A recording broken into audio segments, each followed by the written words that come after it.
Hi, beautiful beings. My name is Brittany. And I'm Bridgette.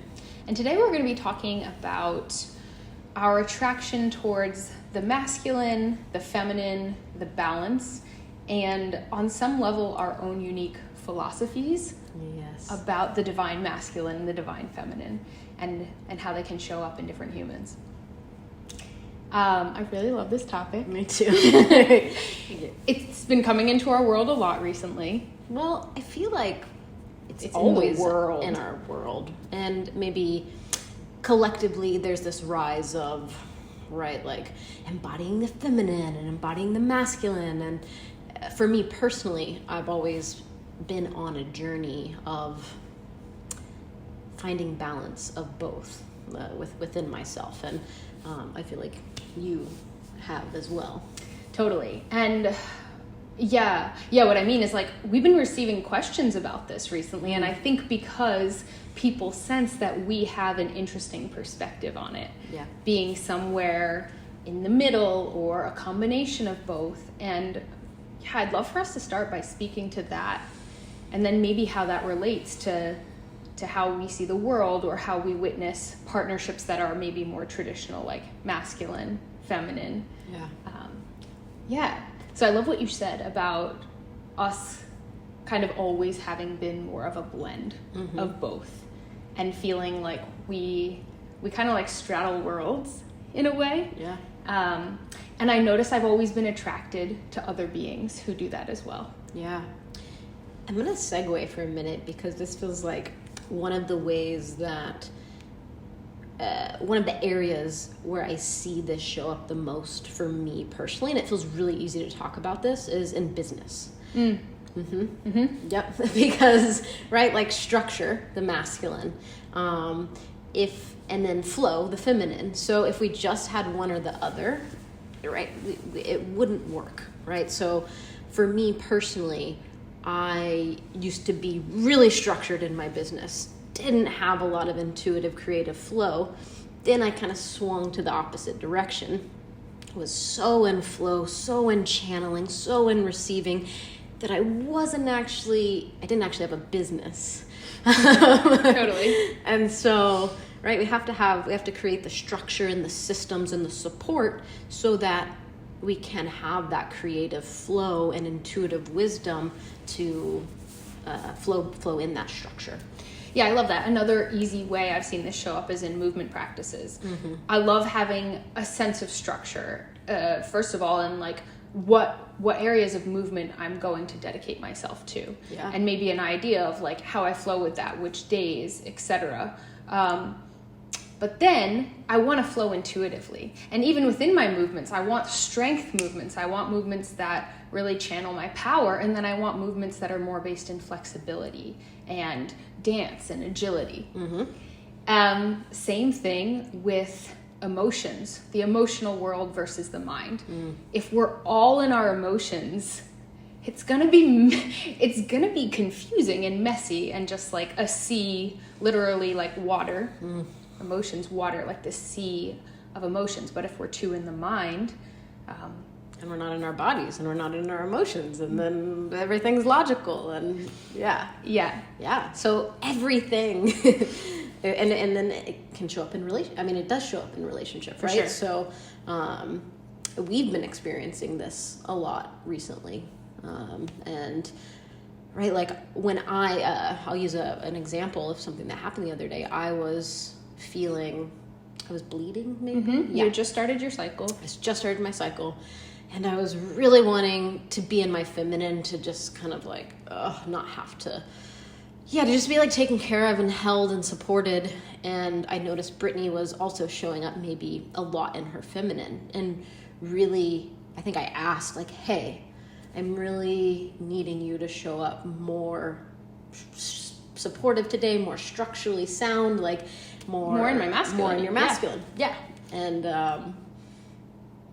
we've been practicing asking for what we need in terms of that balance in our relationship more recently, and it's felt so good for me. Yeah, and so helpful to have terms to understand, because we do both naturally flow between these masculine qualities and these feminine qualities. And sometimes we're like, we flow in such a symbiotic way that it works really well together. Yeah. And sometimes we need to make a request. Yeah. Yeah. And we were asked this question the other day, and similar questions have arisen around like the divine masculine and the divine feminine. And I think the question was like, how can the divine feminine hold? Like, what does it look like if the feminine is holding the masculine? Yeah. And what actually came to mind for me is this feeling of, in divinity, everything sort of mixes together. It's like this flowing balance. So we talk about the divine feminine, the divine masculine, and I love that we have those delineations, because we can talk about, if we're talking about receiving, we're more in a feminine quality, or if we're talking about like giving, we're more in the masculine. But for me, the ability to flow between the two, even like at a moment's notice in a conversation, like you're sharing something and suddenly I'm holding space for it. I am the structure while you are flowing in a thought or a share, or and then we flip flop. Yes. And so that feels like divine balance and divine union within the masculine and feminine in ourselves. It feels like spirit. It feels like soul. It feels like, right, if we are an expression of the universe, right, like we are always ebbing and flowing in these different energetic qualities. And for me, it feels really beautiful to be in a relationship with someone that is also loves flowing in their masculine and feminine. Yeah, same. And I love that you're on a path of evolving your relationship with both of these entities, or just like with divinity. Yes. And that you're able to support my evolution by like noticing if I might be showing up in more of like a toxic masculine or a toxic feminine way, just meaning like, maybe I'm not available to receive. Maybe I'm using more of that like holding beyond its natural resonance, and using it as a way to keep me in a position that feels less vulnerable. When really what I need to be doing is, in those moments, is like being open to being vulnerable, to being open to being held by you. And I imagine Brittany would feel more available to be vulnerable if I am creating a solid structure. Totally. For you to do that. Yeah. Mm-hmm. Yeah, totally. In, I think, all of my past long-term partnerships, I've tended more towards being in my masculine. And the one who's like more the provider, more of like the caretaker in a way. So there are feminine qualities, but like taking care of the logistics of life and finances and planning and holding a lot. Yeah.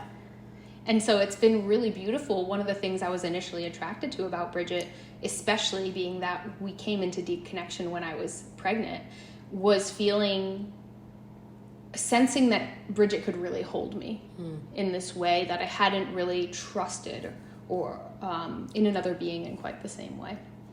Yeah. I love that. Yeah, I feel like we've always like ebbed and flowed to support each other really well, and that's something we're always deepening and practicing and growing in. But a cool way that shows up is our cycles. Yeah, I know, this is fascinating. So we've never bled together. And I feel that is because it's like we'll get close and then it'll be like back to like almost, a moon apart, like a full moon to new moon. Because I feel like our bodies are so in tune with each other. When you're like, we just had this conversation on the couch. Brittany was starting to feel maybe a little more luteal, right? Like starting to feel more soft and inward and sensitive. And I noticed that. And so that's like my body's cue to be like, oh, okay, like I could show up a little more in my masculine right now. And that would probably feel really supportive of Brittany. Yeah, I love that. And I love that our hormones just like naturally are in sync with that. Yeah, for a long time I really wanted to cycle together. And we've gotten really close, like 5 days apart. It's the last day of my bleed, it's the first day of your bleed. But I trust that if that does happen, there'll be a really beautiful way to support one another And meanwhile, I do love this. And I felt this on your last cycle where you asked me to like show up more in my masculine. And I just felt like I was really capable of doing that in a way that wouldn't have felt as natural on my day one. Yeah. And kind of speak to polarity a bit, right? Because I think that's also a huge topic right now with like the masculine and feminine like coming together, and polarity and attraction. And I think there is a lot of truth to that, right? So like I feel maybe in a sexual space, right? Like we can kind of ebb and flow, or like I feel drawn to be in my feminine when you show up in your masculine and you're like directing me, right? Because then I feel safe to trust your lead. And that's a really cool example because I feel like that shows up in every area of life. Totally. These energies are always expressing themselves, from the earth to the sun to the moon to the way we move our bodies, to the way, like we were talking about, the mind and the feeling and the heart. And so we're always like ebbing and flowing with these energies. And this subject is just like so fascinating to me because I feel like one of my dharmas this life is to is kind of like living in that divine space and like really embodying both qualities. And it's just so fun for me. Yeah. Yeah, I love that. And I think that is one of the main reasons I'm attracted to you, is like, I resonate with that as well. And I notice the beings I've been attracted to this life, or even beings I'm attracted to in all sorts of ways, even if that's not partnership, friendship, etc. The beings I tend to resonate with most are more on this like spiritual path of finding balance within themselves and the energies of the universe, and finding balance in that divinity and being able to ebb and flow between the masculine and the feminine. Yeah, I love that. I want to share a story. So I grew up really suppressing my feminine. I wanted to be a boy. I just like was really gripping for that. And so that transpired into like my early 20s. Where I was really into bodybuilding in my physical body. And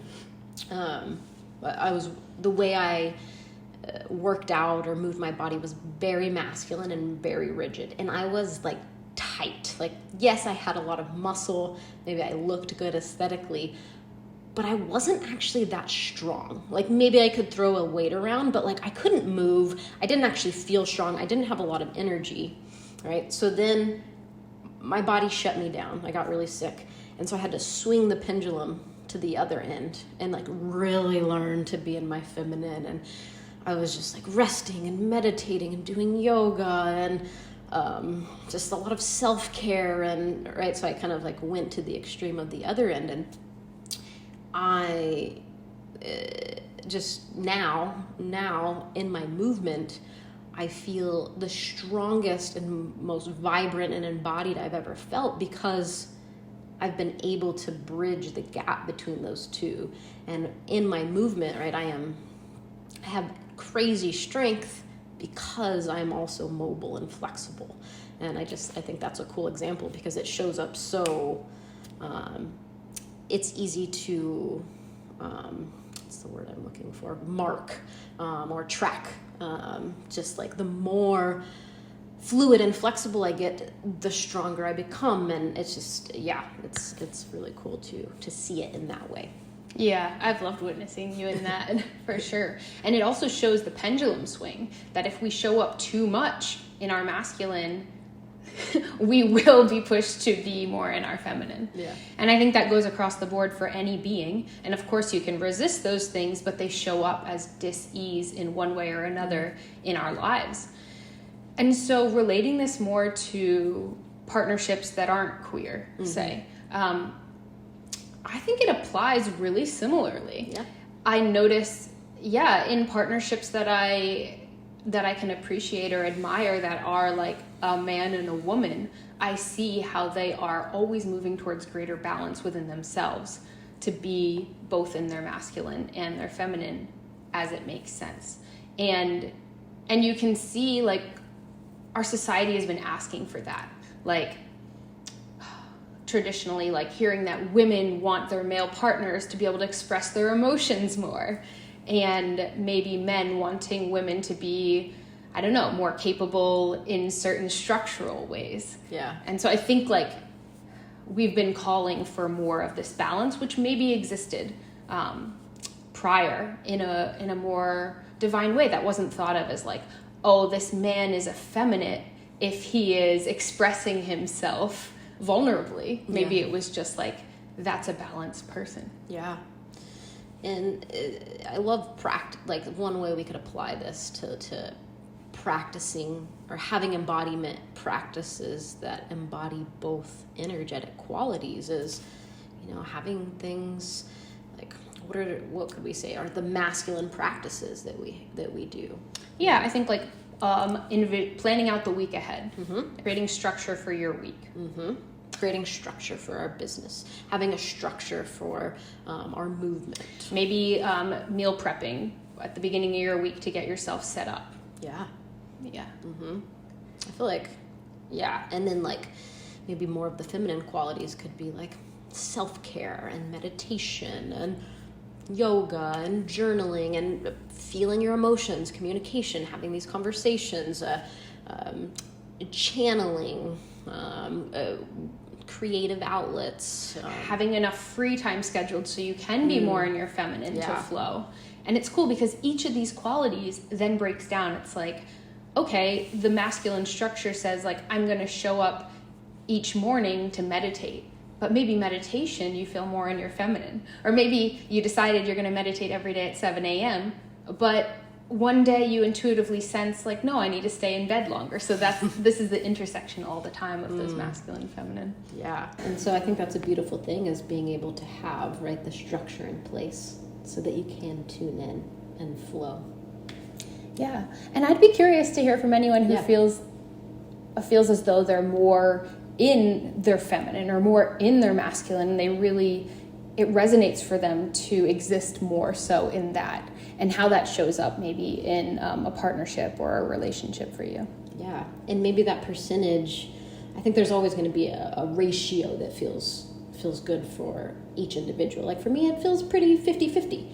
And, you know, maybe for a man, it's more like 70-30 or... Yeah, so it's like everyone is unique and different, but I think there is a percentage of each that feels important to embody, to have a sense of vitality and balance within. Yeah. Thanks for exploring this topic together. I love talking about this with you. Yeah, same. Okay.